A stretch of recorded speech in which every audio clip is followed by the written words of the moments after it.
As we know, the cyclone Biparjoy has already made its landfall. I'm going to take you quickly through this map here to show you how the cyclone in fact moved in the last few hours. If I could start off, this is the cyclone. In fact, here the cyclone that made its landfall a little late last evening, right at 7 a.m. to 9 a.m., 10, 12. This is where the cyclone, this is the eye of the storm, and the cyclone has been moving all the way from Gujarat, the Kutch region. It's past the Kutch Saurashtra region, now headed towards the areas of Rajasthan.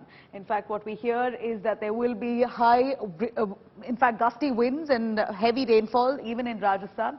It will be hitting Rajasthan about tomorrow, the after. In fact, Sunday, Rajasthan is said to have heavy rainfall, and then it will move on towards the regions closer to Uttar Pradesh, Allahabad, etc. So this is how the storm has moved, losing its intensity as and when the hour passes, as was expected. This storm was expected to have some devastating effects, but thankfully at this point what we know is that the affected areas only remain near the Kutch region. In fact, the Kutch as well as the Saurashtra region, Jakhau port is exactly where, along this area, Jakhau port was exactly where the landfall had happened. And this area we're seeing now, where we see, as the days, in fact, if I could draw this closer, as the hour passes, we are going to see the clouds and rains moving from Gujarat towards Rajasthan. What was, this is the blue patch that you see here is cloudy skies and rains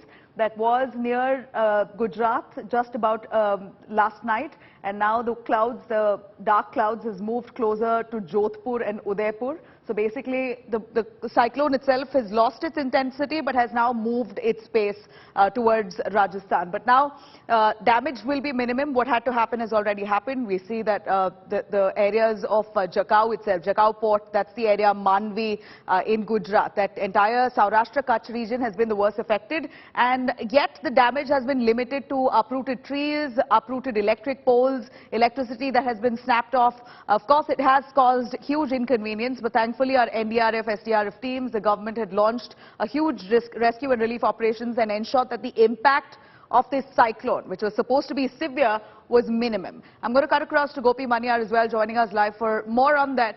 In fact, she is bringing this ground report. Let's cut across to the reality, the aftermath of this cyclone Biparjoy in its wake. चक्रवात का landfall तो हो चुका है, उसे हुए भी 6 घंटे से ज्यादा का वक्त बीत चुका है। बावजूद उसके यहाँ पर तेज तूफानी हवाएं चल रही है। आप देख सकते हैं कई सारे जो पेड़ है वो इस तरीके से उखड़ गए, अपनी जड़ों से ये पेड़ जो है वो उखड़ गए। कई जगह पर पेड़ उखड़ गए हैं। अब तक करीब 22 से ज्यादा लोगों के घायल होने की जो खबर है वो भी सामने आई है, लेकिन उसी बीच तबाही का जो मंजर है वो लगातार यहाँ पर दिखाई दे रहा है। साथ ही मौसम विभाग की माने तो आज शाम तक इसी तरीके की जो तेज हवाएं हैं वो चलेगी। मौसम विभाग ने कहा है कि हवाएं काफी तेज चलेगी, 190 से लेकर 110 की रफ्तार के साथ ये हवाएं चलेगी और साथ ही तेज बारिश